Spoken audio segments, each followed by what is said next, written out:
Bismillahirrahmanirrahim. Assalamualaikum warahmatullahi wabarakatuh. Jumpa lagi dengan saya di Abil Maiwa Channel. Jadi teman-teman, channel ini merupakan channel pendidikan tempat kita berbagi tentang aplikasi pendidikan Microsoft Office serta tips dan triks komputer.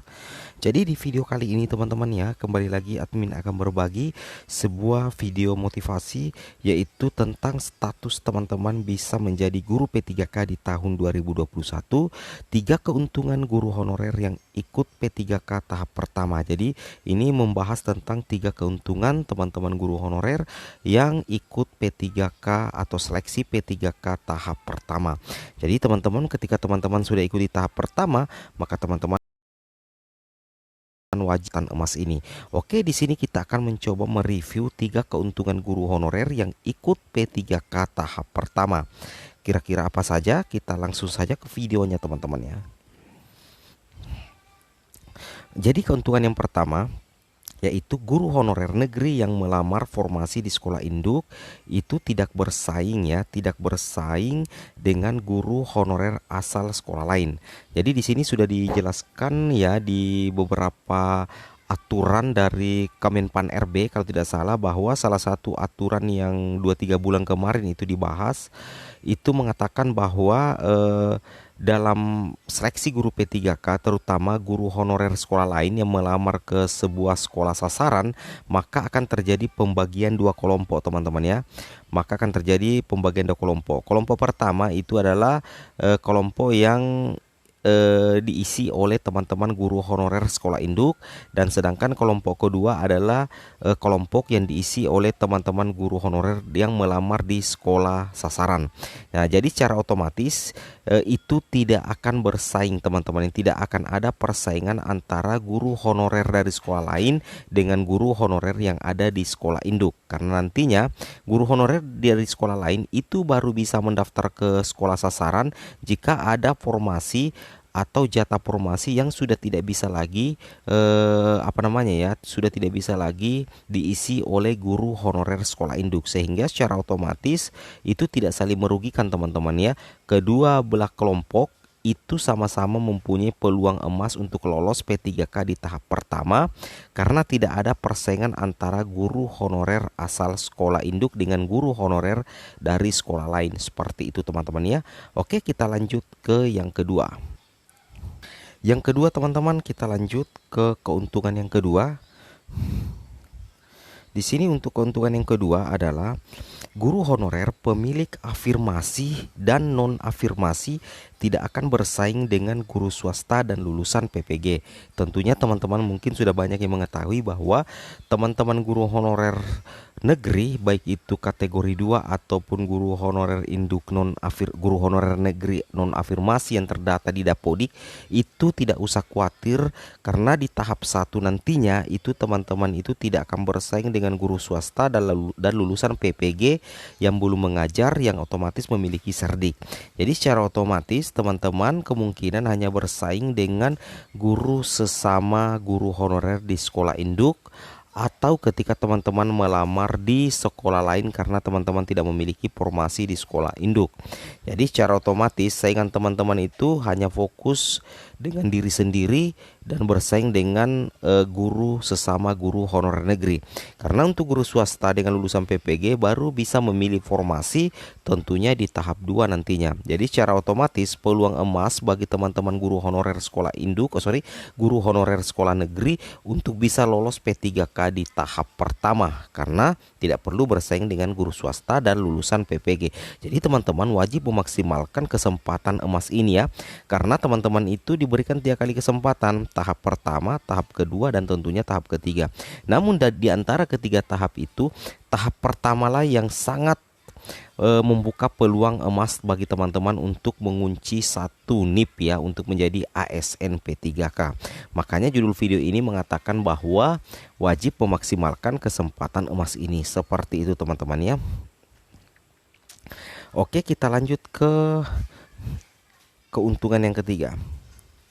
Keuntungan yang ketiga adalah guru honorer yang mengunci formasi di sekolah induk dan tanpa saingan. Nah, jadi ini kondisi yang sangat luar biasa bagi teman-teman guru honorer yang mengunci formasi di sekolah induk ya, dan tanpa saingan. Misalkan dalam satu sekolah itu ada satu guru honorer, kemudian formasi linier dengan ijazah guru honorer tersebut juga ada satu. Nah, secara otomatis ini sudah tidak bisa lagi diganggu oleh guru honorer dari sekolah lain. Jadi di sini guru honorer yang kondisinya seperti ini akan mengunci formasi satu-satunya yang ada di sekolahnya, maka akan terjadi proses penguncian formasi. Nah, di sini ketika sudah mengunci formasi, maka hanya bersaing dengan dirinya sendiri. Nah, ketika bisa mencapai ambang batas nilai atau passing grade, maka besar kemungkinan itu lolos jadi P3K guru tahap 1. Seperti itu teman-teman ya.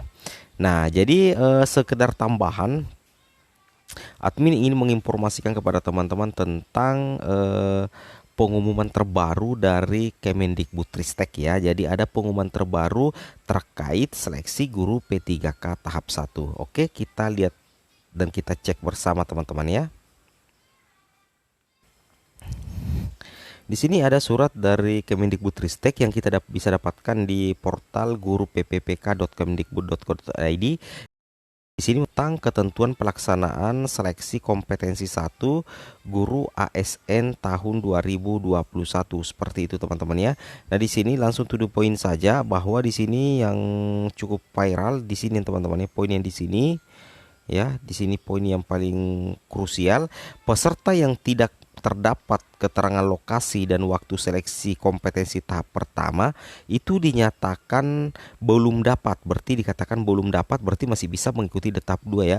Belum dapat mengikuti seleksi kompetensi tahap pertama disebabkan antara lain. Jadi penyebabnya adalah ada guru yang, karena guru itu mengajar di swasta atau lulusan PPG. Kemudian pada saat peserta tidak memiliki formasi di sekolah induk, walaupun terdapat formasi linear di sekolah induk ya, artinya peserta tidak memiliki formasi di sekolah induk walaupun terdapat formasi yang linear di sekolah induk, artinya guru honorer yang tidak memiliki formasi linear dan ketika melamar di sekolah ini juga tidak ada formasi yang linear seperti itu.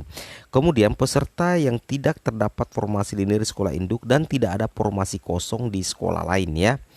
Nah, di sini jadi peserta yang tidak memiliki formasi di sekolah induk walaupun termasuk, artinya peserta yang tidak memilih formasi di sekolah induk walaupun terdapat formasi yang dari sekolah induk. Berarti untuk poin C ini adalah bagi teman-teman guru honorer yang sebenarnya harusnya melamar di sekolah induk tetapi karena tidak melakukan riset pendaftaran maka tidak bisa mengikuti seleksi kompetensi tahap pertama.